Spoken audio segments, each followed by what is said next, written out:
During gamma decay, the nucleus will not lose or gain any protons or neutrons. So nuclei that undergo gamma decay are those with excess energy, and this could be following another type of decay. Gamma radiation is a type of electromagnetic radiation that has no mass and no charge. The nucleus doesn't change during gamma decay, it only loses energy. So how do we write the nuclear equation for gamma decay? Well, in gamma decay, the atomic number and the mass numbers of the atom will not change. So remember that within atomic notation, A is the mass number, which gives the total number of protons and neutrons, and Z is the atomic number, which gives just the number of protons, and X represents the element. So we can write gamma decay as a nuclear equation in a similar way to a chemical equation. The gamma ray is represented by a gamma symbol, which has a mass number of 0 and an atomic number of 0, as it has no protons or neutrons. The final nucleus is also given by X, as the number of protons doesn't change during the decay. So as you can see, this equation doesn't tell us much, as gamma decay is more about the change in energy. During exams, you won't usually be expected to write nuclear equations for gamma decays like this, but you are expected to be able to explain the changes in mass and atomic numbers during them. So other than alpha, beta or gamma, what's another type of nuclear decay? Well, certain unstable nuclei can also become more stable by emitting a neutron. Nuclei that undergo neutron decay are typically very large.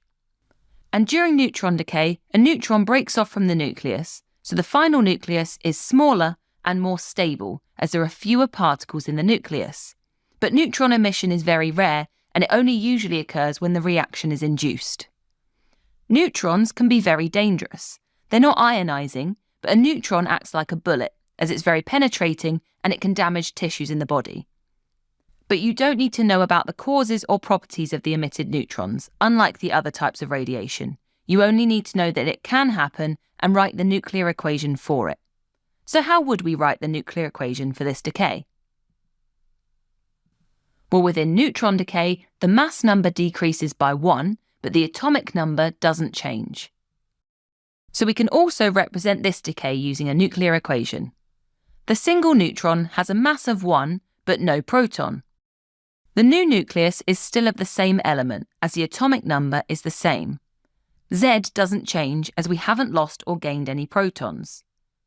The mass number decreases by 1, as there's 1 less neutron. Let's have a look at an example of neutron decay. An unstable beryllium-13 nucleus initially has 4 protons and 9 neutrons. The nucleus emits a neutron in order to become more stable. Write a nuclear equation to represent this decay. So for step 1, we need to write out beryllium-13 in atomic notation. So that is Be with a mass number of 13, which is the number of protons and neutrons added together, and an atomic number of 4. For step 2, we need to subtract 1 from the mass number. So that is 13 minus 1 gives us a mass number of 12. For step 3, we want to deduce the atomic notation for the new nucleus and write the full nuclear equation. So starting with beryllium-13, it emits a neutron which has a mass number of 1, and we end up with beryllium-12, which has a mass number of 12 and atomic number of 4. Thanks for watching. If you want to take your GCSE revision to the next level, head over to launchpadlearning.com and check out our smart learning platform that's been designed to get you top results in your exams. We cover your whole specification and make revision fun with interactive quizzes, easy-to-follow videos, and more. You'll be kept motivated by your own AI tutor who's here to support you every step of the way. To check it out for yourself, click here. Or click here to keep watching a selection of the videos from our full GCSE Physics course. See you there!